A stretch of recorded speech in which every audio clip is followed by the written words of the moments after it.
चलिए आज हम लोग बातें करते हैं एमएस एक्सेल के बारे में कि एमएस एक्सेल क्या होता है और एमएस एक्सेल में एक सिंपल सा कैलकुलेशन करके हम आपको दिखलाएंगे। तो आपको बता दें कि एमएस एक्सेल क्या है। ये एमएस ऑफिस का एक पार्ट होता है।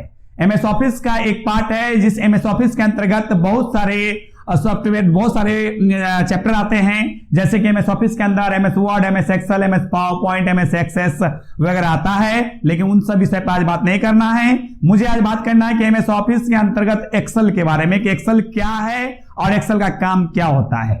तो एमएस एक्सेल के बारे में बता दें कि एमएस एक्सेल एमएस ऑफिस का एक पार्ट है। एमएस एक्सेल एमएस ऑफिस का एक पार्ट है। इसके अंतर्गत हम लोग किसी बिजनेस, किसी व्यवसाय के हिसाब किताब की कैलकुलेशन करते हैं, गणना करने का काम करते हैं। एमएस एक्सेल में कई वर्जन हैं, 2007 है, 2010 है, 2013 है, कोई भी वर्जन आप पढ़ सकते हैं। तो एमएस एक्सेल क्या आता है? एमएस एक्सेल का काम क्या है? एमएस एक्सेल का काम होता है किसी बिजनेस, किसी व्यवसाय के हिसाब किताब की गणना को करना। अब हम आपको एक गणना करके दिखलाएंगे कि इसमें गणना कैसे की जाती है। आइए हम एक सेकंड पेज पे आते हैं। सेकंड पेज में मैंने एक टेबल बनाया है, इस टेबल को हम समझाएंगे। एक्सेल में समझने से पहले कुछ बातें हैं, उनको समझना बहुत जरूरी है।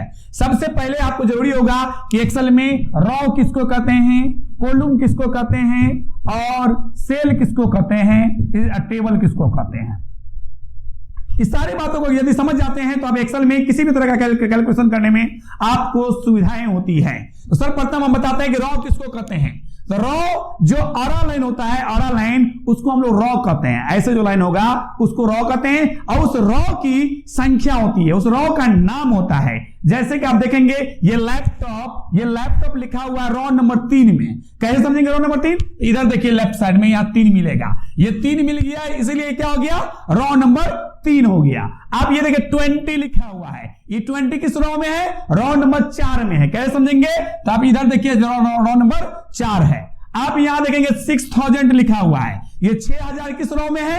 ये भी 6000 रॉ जो है 4 में ही है। मतलब यदि रॉ पूछेंगे कि रॉ ये कौन सा रॉ है, तो कभी भी क्या करेंगे, आप अपने बाएं साइड देखेंगे कि कौन संख्या है, इससे आपको रॉ की संख्या मालूम होगा। तो ये समझ में आ गया होगा कि रॉ कैसे जानेंगे।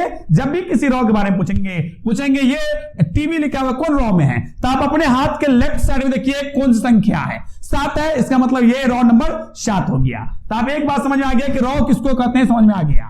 अब दूसरा पॉइंट हमारा कॉलम किसे कहते हैं। तो कॉलम जब भी पूछेंगे तो कॉलम को समझने के लिए ऊपर देखना होगा, ठीक है। तो जैसे कि मान लिया जाए मोबाइल लिखा हुआ है, ये मोबाइल किस कॉलम में है? तो मोबाइल बी कॉलम में है। ऊपर देखिए मोबाइल पूछेंगे तो किस कॉलम में है? बी कॉलम में है। जैसे एक एक करके देखिए, फिर से देखिए, आपको ये बता दें एपीसीसी लिखा हुआ है, एपीसीसी किस कॉलम में है? तो बी कॉलम में। ऊपर देखिए बी कॉलम मिलेगा। यदि पूछेंगे ये 7000 किस कॉलम में लिखा हुआ है, तो आप उसके ऊपर देखिए कौन सा ऑप्शन मिला? डी। तो इसका मतलब हो गया इस कॉलम का नाम क्या हो गया? D column. इसी तरह ये अमर लिखा हुआ है, अमर कौन सा कॉलम में है? तो ऊपर देखेंगे तो ए कॉलम है। मतलब कॉलम पूछेंगे तो ऊपर देखिएगा और रॉ पूछेंगे तो अपने बाएं साइड देखिएगा। दोनों बात समझ में आ गया होगा। तो ये रॉ और कॉलम, ये रॉ क्लियर हो गया, कॉलम क्लियर हो गया। अब सेल की बात है, सेल किससे कहते हैं हम? यदि आपको सेल पूछेंगे तो सेल को जानने के लिए क्या करना होगा? दोनों काम करना होगा। यदि पूछेंगे ये 10 किस सेल में लिखा हुआ है, तो ऊपर देखिए क्या है? सी। ऊपर क्या है? सी, मतलब कॉलम नंबर सी। और रॉ इधर देखिएगा, इधर क्या? 3। इसका मतलब इसका नाम हो गया, इस सेल का नाम हो गया C3। क्या नाम हो गया? C3।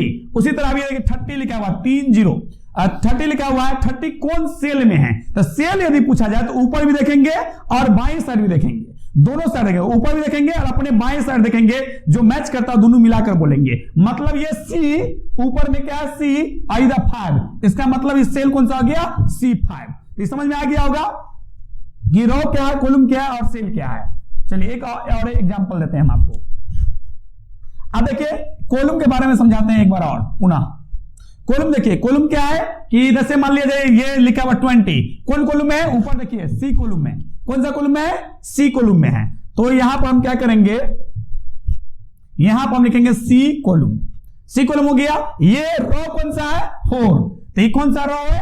4। दोनों को जोड़ दीजिए, C4 हो गया। मतलब कॉलम बराबर हो गया, कॉलम बराबर हो गया C और रॉ बराबर हो गया 4, दोनों को जोड़ देंगे तो सेल बराबर क्या मिला हमको, सेल बराबर मिल गया C4। इतना बात समझ में आ गया होगा कि रॉ क्या है, कॉलम क्या है और सेल क्या है। रॉ को देखना हो तो जहां पर कर्सर रखी जाए उसके बाईं ओर देखिए, कॉलम को समझना हो तो जहां कर्सर रखी जाए उसके ऊपर देखिए। तो इस तरह आपको क्या होगा, रॉ और कॉलम मिल जाएगा। लेकिन सबसे इंपॉर्टेंट है इसमें सेल, सेल को समझना, सेल पर ही पूरा एक्सेल का खेल होता है, इसलिए सेल को समझना बहुत जरूरी है। जैसे 50 कौन सेल है, अब आपने देखिए C7, ऊपर में C हो गया, इधर 7 हो गया, इसीलिए C7 हो गया। ठीक है, इतना बात समझ में आ गया होगा।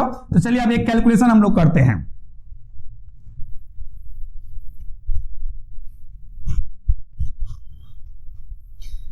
अब मैंने एक छोटा सा कैलकुलेशन करने के लिए एक टेबल बनाया था। इस टेबल में कैलकुलेशन करना है कि ईना नाम का व्यक्ति है, ईना नाम का आदमी है, ईना नाम का आदमी है जिन्होंने लैपटॉप खरीदा है। कितना पीस लैपटॉप खरीदा है, 10 पीस लैपटॉप खरीदा है, और एक लैपटॉप का कीमत क्या है, 5,000 रुपया। तो इसको कितना रुपया देना होगा, तो एक ईना नाम का आदमी ने 10 पीस लैपटॉप खरीदा। एक का दाम कितना है, एक का दाम हो गया आपका, एक का दाम हो जाता है मतलब कि कुल मिला के 5,000 रुपया। एक का दाम हो गया 5,000 रुपया, तो समझ लीजिए कि 10 का दाम कितना हो जाएगा। तो आप दोनों को गुना करेंगे, इसको गुना करेंगे। अगर एक लैपटॉप का दाम है 5,000 रुपया और हमने 10 लैपटॉप खरीदा है, तो मैंने 10 लैपटॉप खरीदा है, तो 10 लैपटॉप का कितना रुपया होगा, तो उसको जानने के लिए हमको क्या करना होगा, दोनों को गुना करना होगा। गुना कैसे करेंगे, तो एक रफ करते हैं, 10 गुने 5,000, 10 गुने 5,000 हमको गुना करना है। तो ये हो गया मैथ का नियम कि 10 इसको गुना करना होगा तो हम गुना करेंगे। ये हो गया मैथ का नियम। मैथ के नियम में क्या होता है कि नंबर को नंबर से गुना करते हैं, लेकिन एक्सेल क्या करता है, वही नियम पर चलेगा, वही स्टाइल पर चलेगा। थोड़ा सा अंतर हो जाता है कि नंबर को नंबर से गुना भाग नहीं करना है, नंबर को देखना है कि कौन सेल में है और उस सेल को सेल से गुना भाग करना है। जैसे देखिए इससे 10 जो कौन सेल में है, तो 10 है सेल, फिर कहता है सेल, सेल का मतलब ये 10 सेल C3, मतलब दोनों साइड देखना है, तो C3 सॉरी C3 हो गया। और गुना के लिए यहां पर स्टार चलता है, याद रखेंगे, गुना के लिए क्या चलता है, स्टार। और ये देखना है 5,000 जो है वो कौन सेल में लिखा हुआ, तो ये लिखा हुआ है D3 में, मतलब यहां पर लिखेंगे D3, C3 स्टार D3 लिखेंगे तो कैलकुलेशन कर देगा। लेकिन एक और बात याद रखिएगा, एक्सेल में हर प्रत्येक फार्मूला से पहले इक्वल टू देना अनिवार्य है। यदि इक्वल टू नहीं देते हैं तो आपका कोई भी गणना, कोई भी कैलकुलेशन नहीं किया जाएगा। इसीलिए आपको इक्वल टू हर फार्मूला से पहले देना अनिवार्य हो जाता है। तो समझ में आ गया होगा कि किस तरह किया जाता है। अब हम इसको प्रैक्टिकल करके दिखाते हैं कि कैसे की जाती है। आप इसको टोटल करेंगे, आप टोटल करेंगे, फिर से बताते हैं हम टोटल करने के लिए क्या करना है, इसको गुना करना है। इसका सेल क्या है C3 और इसका सेल क्या है D3। तो यहां पर लिखेंगे हम, यहां पर equal to star equal to C3 star D3 लिखेंगे, तो वहां पर क्या हो जाएगा, अपने आप आ जाएगा।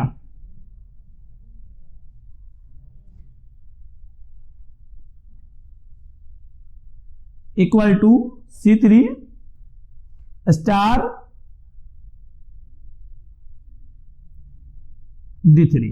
आप देख सकते हैं मैंने यहां क्या लिखा, मैंने यहां लिखा equal to C3 star D3। ये क्यों लिखा मैंने, क्योंकि लिखा C3 में ये जो सेल है, ये जो 10 है वो C3 में है, और ये 5,000 जो है वो D3 में है। और एक और चीज देखें, दोनों को हाईलाइट भी कर दिया गया। हाईलाइट करने से ये फायदा हो गया, आप समझ गए होंगे कि किसको किसको मल्टीप्लाई ये करेगा। अब हमको कुछ नहीं करना है, अपने कीबोर्ड से इंटर प्रेस कर देना है। जैसे इंटर प्रेस करेंगे आप देख सकते हैं कि इसका वैल्यू कितना आ गया, 50,000 रुपया, अपने आप इसका वैल्यू आ गया। अब एक का हम निकाल लिए हैं, एक का निकाल लिए, इसका क्या हुआ, दोनों का 10 को 50 से 5,000 से गुना कर दिया। इसी तरह यदि मीना कुमारी ने एलसीडी खरीदा है, एलसीडी खरीदा तो इसका कैलकुलेशन करने के लिए हमको क्या करना होगा, 20 गुने 6,000। तो आप देखिए 20 गुने 6,000 मतलब 20 कौन सेल में है, C4 में, और 6,000 किस सेल में है, D4 में। आप इक्वल टू देकर C4 स्टार D4 लिखेंगे और इंटर प्रेस करेंगे तो इसका एक वैल्यू निकल जाएगा।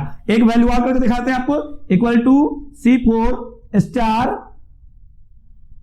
D4 लिखेंगे, देख सकते हैं equal to C4 star D4 मैंने लिख दिया इसका, और इंटर प्रेस करेंगे तो इसका वैल्यू आ जाएगा। निकल गया। इसको 20 से गुना कर दिया 6000 को, तो 1,20,000 आ गया। अब आपको सबका गुना करने का जरूरत नहीं है। आप क्या करेंगे, एक बार कॉपी फॉर्मूला करना है। अब हमको कोई फॉर्मूला कैसे करेंगे, तो बहुत सिंपल, यहां पर जाएंगे, एक पतला सा प्लस आएगा, वो पतला सा प्लस को पकड़ के खींच देंगे तो क्या होगा कि सभी का ऑटोमेटिक कैलकुलेशन कर देगा। आपको देखिए एक बार हम करके दिखाते हैं सभी का कैलकुलेशन। पतला प्लस आ गया, अब इसको पकड़ के खींच दीजिए। मैंने पकड़ के खींच दिया, सभी का कैलकुलेशन हो गया। मुझे उम्मीद है कि आप लोग इसको समझ गए होंगे। यदि समझ में नहीं आए तो आप मुझे कॉल कर सकते हैं। नहीं आप वाह मतलब या कथी कथी में मिस्टेक भले पूरा लेनी चाहिए था, नहीं लिया तुम पूरा। क्या